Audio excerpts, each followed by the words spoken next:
Dear students, let us learn about the eighth chapter in history, that is freedom movement.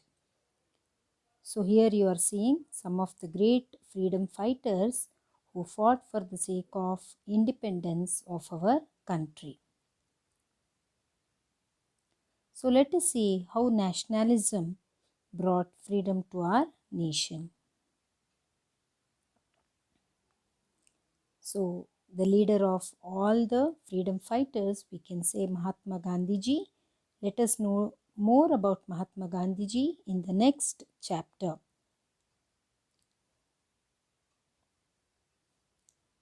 So how the rise of nationalism took place in Indian freedom movement. So the nationalism here refers to the spirit of oneness, love towards the nation, and the freedom movement is considered as one of the vibrant chapter in the history of India. Before the Britishers, as we all know, India was ruled by number of kings, and all these kings came together in order to fight against the Britishers. But these fights were guided by their own political goals. Since they fought against the foreign occupation, we can say that this was the beginning of the nationalism. During the second half of the 19th century, many developments took place since the Britishers were ruling our country. That is, the communication and roads were developed. There was an expansion of English education. For the first time, India could witness the implementation of English education. Journalism took place, number of papers, magazines, books were published. Similarly, there was a birth of cultural association. All this took place because of the Britishers. But the people suffered a lot with other natural calamities like famines and other hardships which were created because of the British rule. One side there were advantages, and more than that there were lot of disadvantages too. And many farmers and tribals, they also participated in the agitations that took place during this situation. Indians who suffered in the hands of English East India Company, they all opposed the British in the first war of Indian independence. There were different causes which we have discussed in the previous lessons. As a result of all this, the important impact of Sipai Mutiny or the First War of Indian Independence was it brought an end to the rule of English East India Company, and the British took over the administration directly to their hands. That is, in 1858, the Queen of England, Queen Victoria, she took the administration of India. And with the implementation of the Act of 1861, the participations of the Indians in the legislation process was also ushered in. As a result of all this, the educated youth, they started sharing the idea of nationalism with the ordinary people, and this is how nationalism took a greater shape and a concrete concept. So, for the first time, the first political party was established in India called as Indian National Congress with the main purpose of establishing a freedom to our country. Here is a group photo where so many leaders they became the members of INC. Indian National Congress was the great ambition of our freedom fighters. In 1885, it started to function, and many educated youths they participated in this INC. Before the establishment of INC, there were other associations like Hindu Mela, All Indian Association, Pune Public Sabha, the Indian Association. Like this, there were already some of the associations which were established, and the newspaper opposed the stance of the government. And during the period of Lord Lytton, he implemented Vernacular Press Act. As per this, the freedom of press was curtailed. Indians could not publish whatever the grievances they had. So this curbed the independence of the independent press. Press was under the control of the Britishers.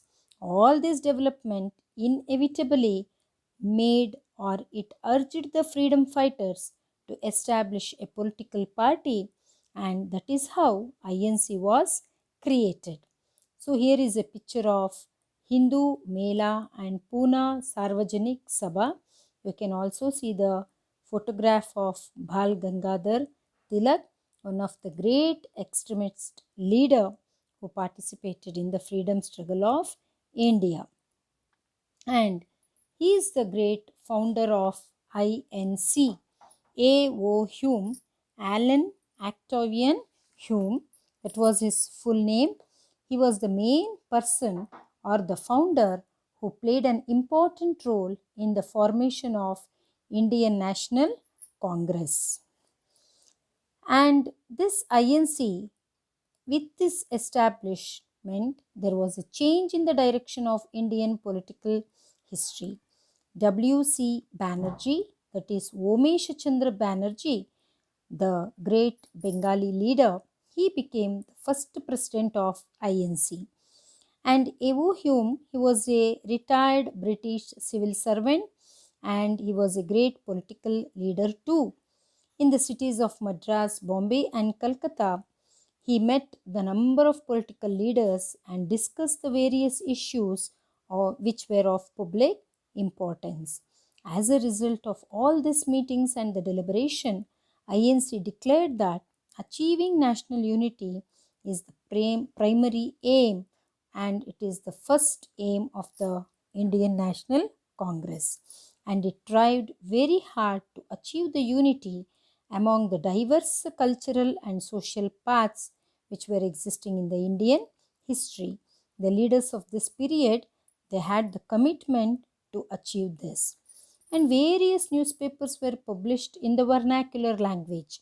Vernacular here refers to regional languages and it helped to have a discussion on various social issues.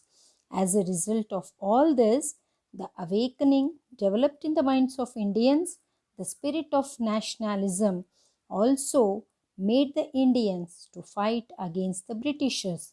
Now the British very tactfully employed the policy called divide and rule because they wanted to break the unity among the Hindus and the Muslims so that they can survive in India. Because of that, the Britishers started implementing various strategies which could cause disunity among the Hindus and Muslims. But still, INC continued with its focus on creating unity among the Indians.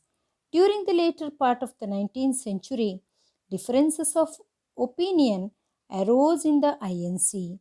Due to these differences in ideologies, principles, beliefs, and execution styles, the freedom fighters can be classified under three groups like moderates, radicals or the extremists, and the revolutionaries.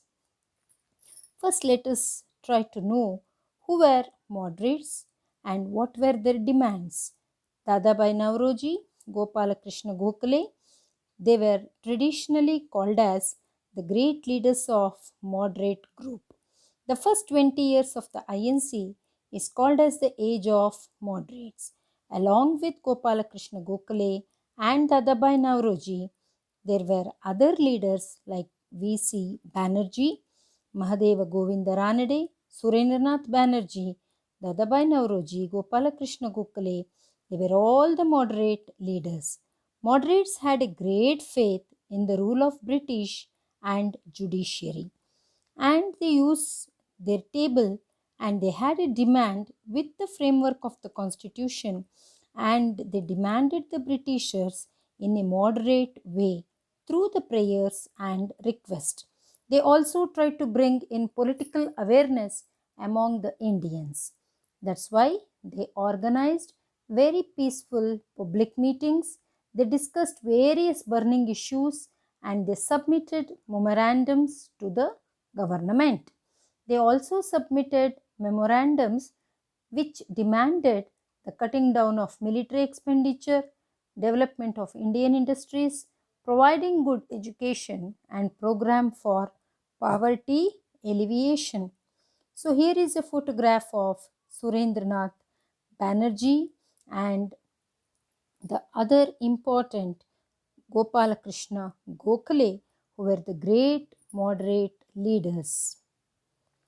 And these moderates were the first to study the ill effects of the British rule in India. Especially, we have to remember the great theory put forward by Dadabhai Naoroji, which is called as drain theory. As per this theory, he explained that the resources of India, they are drained from India to England through the scientific statistics, which popularly called as drain theory. And he also said that by increasing the import and reducing the export, the British facilitated the draining out of precious Indian resources into India. Already we have discussed in the Sipai Mutiny, and we have seen how in the economic causes India was made as a supplier of raw material. At the same time, it also has to provide a market for the finished goods from England. Just like Dadabhai Naoroji, R.C. Dutt, he also published some of the books which explained the draining of Indian resources into England. The period of moderates is called as the age of liberal nationalism. The period between 1885, where the Indian National Congress was started and Bombay was its headquarters, from 1885 to 1905, that period is called as the age of moderates. So here is a photograph of Gopalakrishna Gokhale, who was a great moderate leader of India. And you can also see R.C. Dutt, he was also the moderate leader. So here you can see the group of leaders. One side there are moderate leaders like Dadabhai Naoroji, Surendranath Banerjee, Badruddin Taibji and Firoz Shah. On the other side you can see the extremist leader. They are popularly called as Lal Bal Pal. Lala Lajpat Rai, Bal Gangadhar Tilak, Bipin Chandra Pal and Aurobindo Ghosh. They were the four great extremist leaders. Now, who were called extremists or radicals? The soft stance of the moderates towards the British made unhappy, and there was a group within the Congress, and the extremists called the moderates as the political beggars. The group congressmen who criticized the soft stance of the moderates, they were called as radicals. Aurobindo Ghosh, Bipin Chandra Pal, Lala Lajpat Rai and Bal Gangadhar Tilak, they were the main members of this radical group. They opposed the stance of the British, who considered nominating the Indian members to Indian legislative assemblies as an important favor. So, this we can see in the Acts of 1861 and 1892. So, the popular Lal Bal Pal. So, the first one, Lala Lajpat Rai, who is called as the Lion of Punjab, and in the middle, Bal Gangadhar Tilak, and on the other side, another great radical leader, Bipin Chandra Pal, you can see in this photograph. Now, what was the first step in dividing India? As I said earlier, divide and rule was the policy of the Britishers. The anti-British sentiment was very dominant in Bengal, and it was the center of anti-British protest. In order to suppress these developments, very cunningly, Viceroy Lord Curzon, he thought of dividing Bengal in the name of administration. In the reality, Bengal had more concentration of Muslims as well as Hindu people, And it is also said that the census reported said the east part of the Bengal had more number of Muslims and the west part of Bengal had more number of Hindus. So very cunningly, Lord Curzon divided Bengal into East Bengal and West Bengal in 1905. We can say the seeds of partition began with this act. So the British thought of suppressing the spirit of national freedom struggle with the division of Bengal. Here is a map which is very clear. You can see the East Bengal in the green color and in the red color West Bengal. So this happened in India in 1905. So Bal Gangadhar Tilak was also a great barrister. He highly criticized the partition of Bengal. So this division of Bengal was opposed by INC, and the Bengali language could unite the Hindus and Muslims. So the famous festival like Raksha Bandhan was celebrated, wherein the Hindus and Muslims they tied Raksha Bandhan to each other, depicting that they belong to one nation and they do not have difference among them.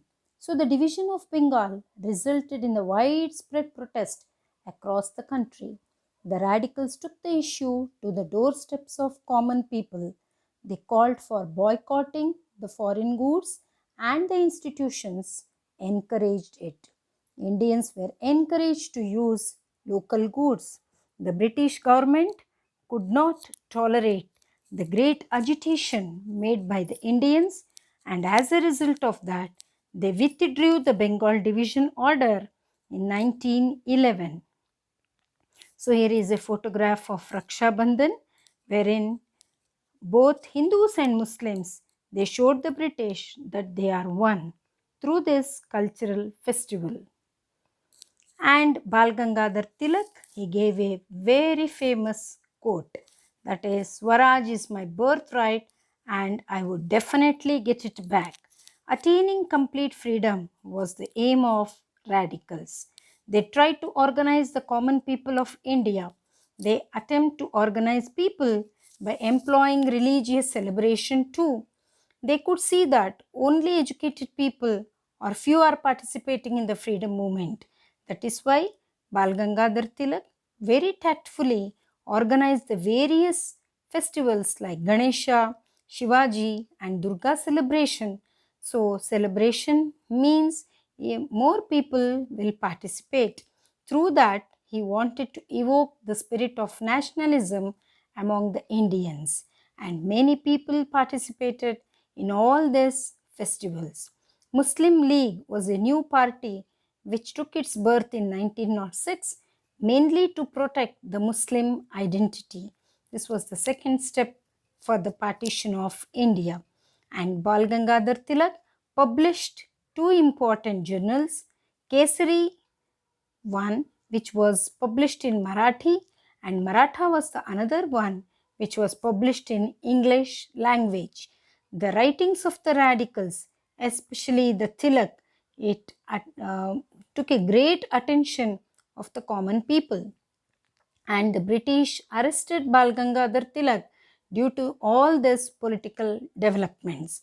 And Bal Gangadhar Tilak also wrote a book called Geeta Rahasya in the prison, which further fueled the freedom fervor. The Tilak utilized the Ganesha festival and Shivaji festivals to kindle the nationalistic fever among the people. That means he made the people to awaken the spirit of nationalism. So here is a famous quote of Bal Gangadhar Tilak. And here is a picture of Geeta Rahasya, which was written by Tilak when he was in the prison. So Ganapati and Shivaji festival celebrated in Maharashtra, which became a very popular festival and millions of people participated in it. So Chhatrapati Shivaji, a grand procession was also taken. And here is the two important papers you can see over here. Kesari, which was written in Marathi language, and Maratha, which was published in English language. Now the third group of freedom fighters, we can call them as revolutionaries. These revolutionaries were young-blooded freedom fighters. They dreamed of attaining complete freedom. They believed that they can drive away the British by employing violent methods. They also established a number of secret associations across the country, and they started collecting weapons and money for an armed struggle against the British. The revolutionaries provided training also. They too had number of secret organizations like Lotus and Dagger, which was founded in England. Especially Arabind Ghosh, who was in England, he supported the revolutionaries through this organization. Similarly, another revolutionary organization called Gadhar, it became very popular in America, and Abhinava Bharata and Anushilana Samiti, they were the other two important secret organizations which worked in India against the British. So here is a photograph of the freedom fighters who participated in the Gadar party. So this is Anushilana Samiti, Koon ke badle koon, blood for a blood, a tooth for a tooth, an eye for an eye.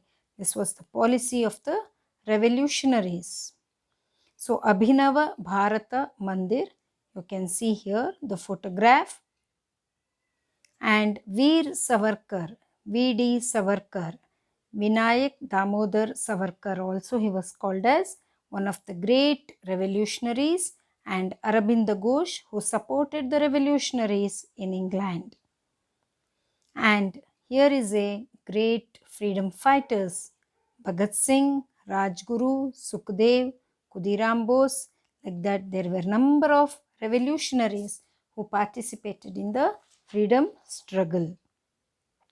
And what were the methods of revolutionaries? They used bombs and guns to achieve their goals. The British government tried to suppress them by arresting them, and the death punishment was given to them by hanging them. Arabind Ghosh, V.D. Savarkar, Ashwini Kumar Datta, Raj Narayan Bose, Rajguru, Chapakar brothers, Vishnu Shastri, Champukar, Shamji Keshav Verma, Ras Bihari Ghosh, Madam Kama, Khudiram Bose, Ram Prasad Bismillah, Ashfaqullah Khan, Bhagat Singh, Chandrasekhar Azad, Jatin Das, they were all the great revolutionary. To name few, so Khudiram Bose was hanged at the age of 19. Talking about Madam Kama, Bikaji Kama, Bikaji Rustum Kama was a complete name. She was called as the mother of Indian Revolution. She was married to Rustum Kama. He was a wealthy lawyer based in Bombay. Having worked as a social worker during the Bombay plague epidemic in 1897, Madam Kama became ill herself and was sent to Britain in 1901 for the treatment. We can remember as the first person, she was the first person to hoist the Indian flag on foreign soil. She unfurled the first version of Indian national flag at International Socialist Congress, which was held at Stuttgart in Germany in 1907. Like that, there are number of good stories about each revolutionaries. You have to read and know more about them. So here is a photograph of Bhagat Singh, who was hanged by the British because of the freedom struggle and because he dedicated his life for the sake of the country. And here is a picture of Madam Kama and Ras Bihari Bose. They were the great Indian revolutionaries, and they are the real heroes of Indian freedom struggle. Thank you.